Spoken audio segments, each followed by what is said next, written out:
नमस्कार. पेटपूजा and lifestyle चॅनलमध्ये आपणा सर्वांचं मनापासून स्वागत आहे. बरेचदा गृहिणींना संध्याकाळच्या जेवणात काय बनवायचं असा प्रश्न पडतो. बरेचदा रात्री जेवण बनवायचा कंटाळा आलेला असतो. बरेचदा काही कामानिमित्त आपण बाहेर गेलेलो असतो आणि घरी यायला उशीर होतो आणि मग काय जेवण बनवायचं ते सुचत नाही. बरेचदा संध्याकाळी घरी पाहुणे येणार असतात आणि हे आपल्याला वेळेवर सांगितलं जातं.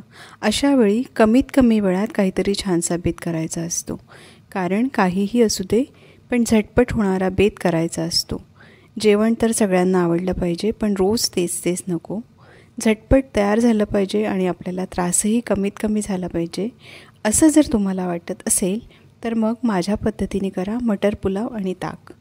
अतिशय झटपट होणारा, साधा सोपा, सगळ्यांना आवडेल असा बेत. विश्वास बसणार नाही, पण फक्त 10 ते 12 मिनटात पूर्ण स्वयंपाक तयार होतो. कसा करायचा ते बघूयात. इथे मी 1.5 वाटी तांदूळ घेतलेले आहे. बासमती तांदूळ आहे हे. बासमतीच असले पाहिजे असं काही नाही, घरात अवेलेबल असेल तो तांदूळ तुम्ही घेऊ शकता. 1.5 वाटी आपण तांदूळ घेतलेला आहे. तांदूळ स्वच्छ धुवून घ्यायचे आहेत. एका मोठ्या बाउलमध्ये तांदूळ घालून घेतलेले आहे. भरपूर पाणी टाकायचं आणि 3 ते 4 वेळा आपल्याला चोळून तांदूळ धुवून घ्यायचे आणि पाणी काढून टाकायचं आहे. तर याप्रमाणे आपल्याला 3 ते 4 वेळा तांदूळ धुवून घ्यायचे आहेत. पाणी फेकून दिलं आहे. 3 वेळा मी हे तांदूळ धुवून घेतलेले आहे. तांदूळ असेच राहू द्यायचे. सध्या ज्या वाटीने आपण तांदूळ घेतले त्याच वाटीने 1 वाटी आपण हिरवे मटर घेतलेले आहे. इथे तुम्ही फ्रोझन मटर पण यूज करू शकता. कढईमध्ये 2 टेबलस्पून एवढं तेल घालून घेतलेलं आहे. तेलाऐवजी तुम्ही तूपही वापरू शकता. तेल गरम झालं की इथे 2 तेजपान घालायचे आहेत. 10 ते 12 मिरे घातलेले आहे. 4 लवंग घातलेले आहे. 2 छोटे कलमीचे तुकडे आणि 2 मोठी विलायची घेतलेली आहेत. मोठी विलायची क्रश करून घालायची, म्हणजे त्याचा छान असा सुगंध पुलावला लागतो. असेल तर 1 हिरवी विलायचीसुद्धा घाला.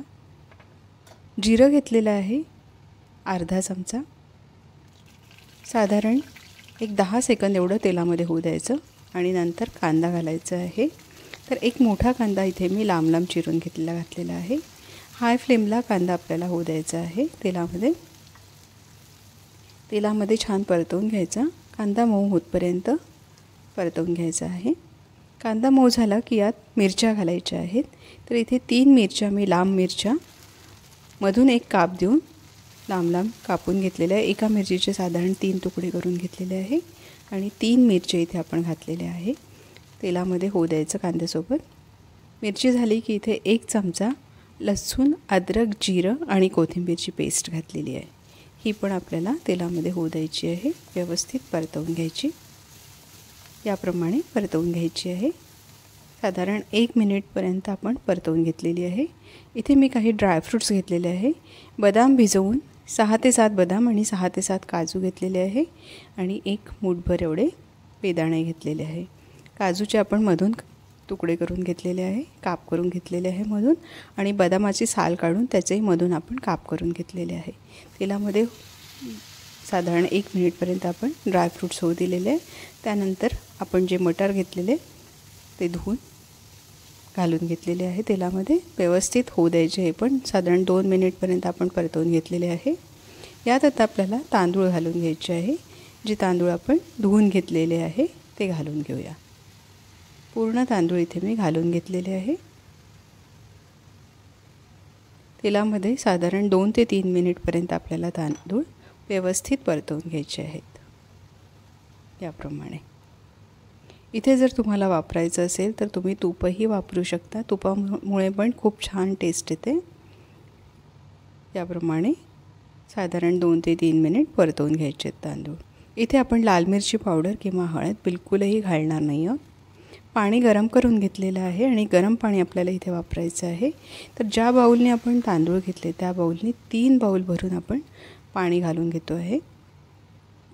1.5 बाऊल एवढे आपण तांदूळ घेतले आणि त्याच्या डबल आपण पाणी घातलेलं आहे. 3 बाऊल भरून पाणी घातलेलं आहे. व्यवस्थित परतवून घेतो आहे. याप्रमाणे परतवून घ्यायचं. यात मीठ घालायचं आपल्याला. 1 चमचा मीठ घातलेलं आहे. तुम्ही तुमच्या चवीनुसार कमी जास्त करू शकता. आणि आता आपल्याला इथे झाकून शिजू द्यायचं आहे. मंद गॅसवर आपल्याला होऊ द्यायचं आहे. आणि बघा पुलाव आपला तयार झालेला आहे. बघून घेऊया. तर छान असा हा पुलाव आपला तयार झालेला आहे. बघू शकता तुम्ही, एक एक दाणा अगदी मोकळा दिसतो आहे. एक एक दाणा तुम्ही सहज मोजून घेऊ शकता. इतका मोकळा हा पुलाव आपला तयार झालेला आहे. छान असा एक एक तांदूळ शिजलेला आहे. तुम्ही बघू शकता सुरेख असा पुलाव तयार झालेला आहे आणि खूप छान असा सुगंध सुटलेला आहे.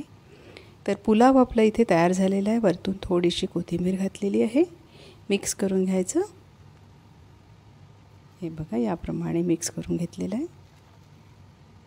पुलाव आपला अगदी 5 ते 7 मिनिटमध्ये हा तयार झालेला आहे. आता आपण ताक करून घेतो आहे. तर इथे मी ताकाला फोडणी देणार नाही आहे. एक बाउल भरून साधारण 200 ग्रॅम एवढं ताजं दही घेतलेलं आहे. घट्ट दही घेतलेलं आहे. यात पाणी घालायचं. पाणी तुम्हाला कितपत घट्ट पाहिजे किंवा पातळ पाहिजे त्यानुसार पाणी घालायचं. इथे मी साधारण 1.5 ग्लास एवढं पाणी घालणार आहे. थोडंसं मी घट्ट ठेवणार आहे. पाणी घालून घेतलेलं आहे. अर्धा चमचा मीठ घातलेलं आहे.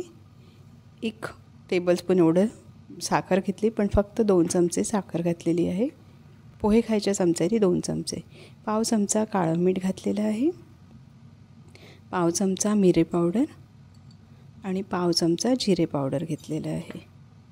सगळं व्यवस्थित मिक्स करायचं. विस्करच्या मदतीने छान असं दही फेटून घ्यायचं आहे. घट्ट वाटत असेल तर पुन्हा थोडं पाणी घालायचं.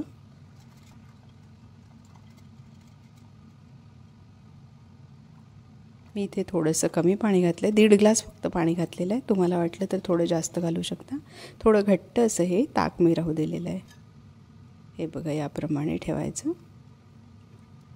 दही गोड असल्यामुळे साखरही कमी घातलेली आहे, पण तुम्हाला जर जास्त साखरेचं प्रमाण पाहिजे असेल तर तुम्ही साखर जास्त घालू शकता. वरतून थोडीशी कोथिंबीर घातलेली आहे. याला आपण बिलकुलही फोडणी दिलेलं नाही आहे. छान असं हे आपलं कच्चं ताक तयार झालेलं आहे. बघू शकता तुम्ही. आणि हे सर्विंग बाउलमध्ये आता आपण काढून घेणार आहोत. हे बघा सुरेख असं ताक आपलं तयार झालेलं आहे.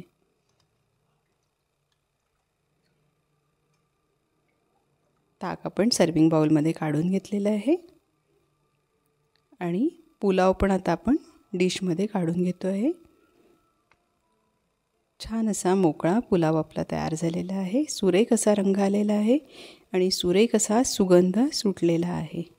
तर आपला आजचं जेवणाचा बेत मटर पुलाव आणि ताक तयार झालेला आहे. या पद्धतीने तुम्ही संध्याकाळच्या जेवणासाठी कधीही ट्राय करू शकता. तुम्हाला नक्की आवडेल आहे. घरच्या सगळ्यांना खूप आवडेल. व्हिडिओ आवडला तर लाईक करा, जास्तीत जास्त शेअर करा. अजूनही सबस्क्राईब केलं नसेल तर प्लीज सबस्क्राईब करा. सोबतचं बेल आयकॉन प्रेस करा, जेणेकरून येणाऱ्या प्रत्येक व्हिडिओचे नोटिफिकेशन तुम्हाला पहिले मिळेल. पुन्हा भेटू अशाच एका व्हिडिओसोबत. थँक्यू. जर तुम्हाला पुलाव आवडला तर मला कमेंट करून नक्की कळवा.